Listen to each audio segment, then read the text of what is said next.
Boston, क्या Boston क्या लिखा है?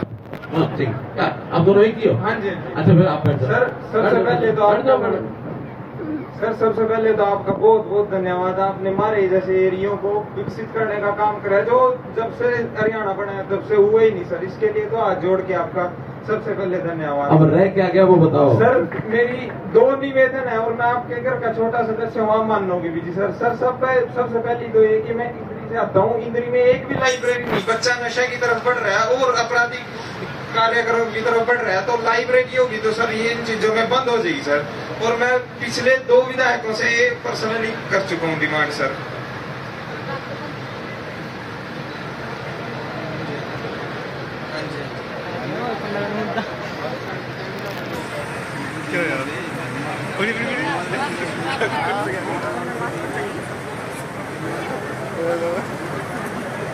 देखिए मैंने एमएलए साहब से बात कर ली है। हमने वहाँ म्यूनिसिपैलिटी को 2 करोड़ रुपया नई बिल्डिंग के लिए दिया है। उसमें से एक पोर्शन लाइब्रेरी के लिए बनेगा और लाइब्रेरी के लिए जो बिल्डिंग का पोर्शन बन जाएगा तो पहले चरण में वहाँ जो लाइब्रेरी उसका कोई फर्नीचर लाना होगा या और कुछ करना होगा, उसके लिए पहले चरण में 15 लाख और अगले चरण में फिर किताबें जितनी चाहिए वो मैं भिजवाऊंगा अलग से। और सर दूसरी बात, एक दूसरी बात जो मैं कह रहा था, प्लीज सर इसको पूर्ण होने दे। अरे पहले तो पूर्ण हो ही रही है। जी, सर। अरे आप बात करो तो मैं समझ जाता हूँ, पूरी करनी क्या आपकी बात पूरी हो रही है। सर मेरे सीटी में 80 नंबर है और मेरे को पता है कि पारदर्शिता से नौकरी देने का काम सिर्फ आपने करा है, क्योंकि पहले तो जात और एरियावाद के हिसाब से नौकरियां मिलती थी।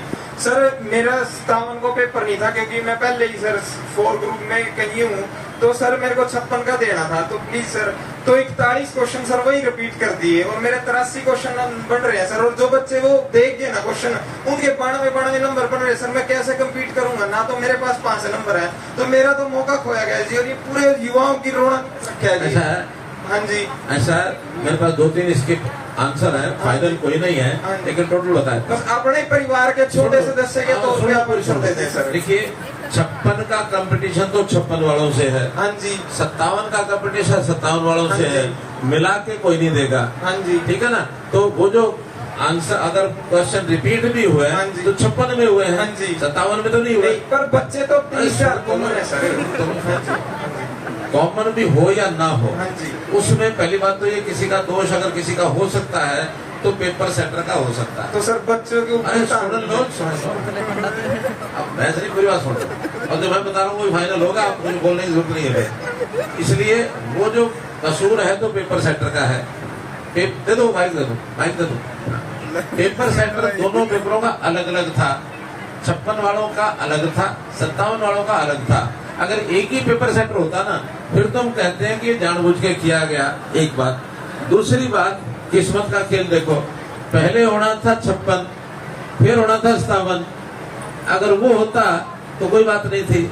अब कुदरती 56 वाला जो होना था उस दिन कोर्ट ने स्टे लगा दिया, हमने फिर उस कोर्ट को स्टे को तुड़वाया, तो 56 वाला बाद में चला गया, 57 वाला पहले आ गया। इसका मतलब कोई किसी की मानसिकता तो उतनी है, गड़बड़ नहीं है। तो सुनिए, तो तीसरा, अब 56-57 वालों में भी जो लोग आगे अगले ग्रुपों में हैं वो भी एग्जाम देंगे, उसकी तैयारी सब कर रहे हैं।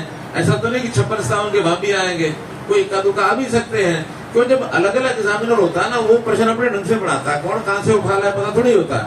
सिलेबस फिक्स है, उस सिलेबस में जो संभावनाएं हैं वो होती है 500-600 क्वेश्चन की। 500-600 में से 100 इतने उठाने हैं, 100 इतने उठाने हैं, वो कहीं 20, 30, 15, 25 आ ही सकते हैं। सुनो 43 भी है तो आ सकते हैं, नहीं आने की संभावना नहीं है। अरे सुनो, अब मैं उसमें बहस नहीं कर रहा, मैं तो आपको तो इसमें से अब कुछ नहीं निकलेगा। अगला विषय, ये सारा विषय कोर्ट में गया हुआ है, कोर्ट के अंदर सुनवाई चल रही है। कोर्ट ने कहा कि आप एग्जाम लेके रिजल्ट तैयार करके डिक्लेयर नहीं करोगे।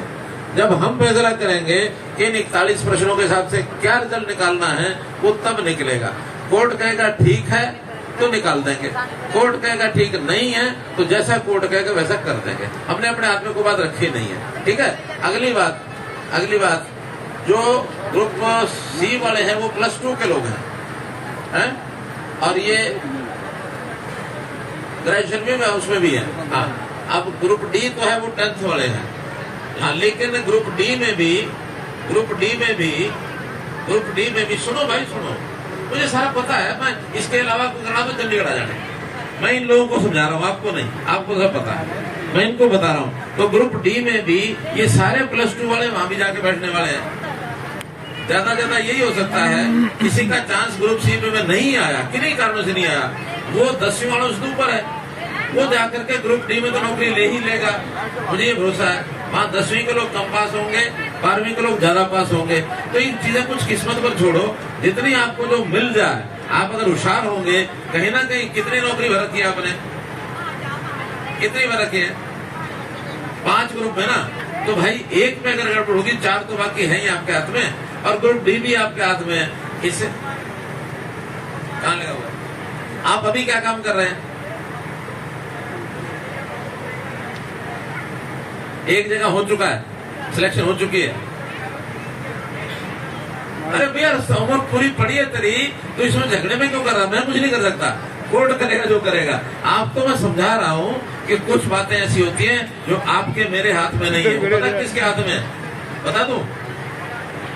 वो पता किसके हाथ में? वो इसके हाथ में। किसके? और नौकरी की किस्मत मुझे मिलना बाद में।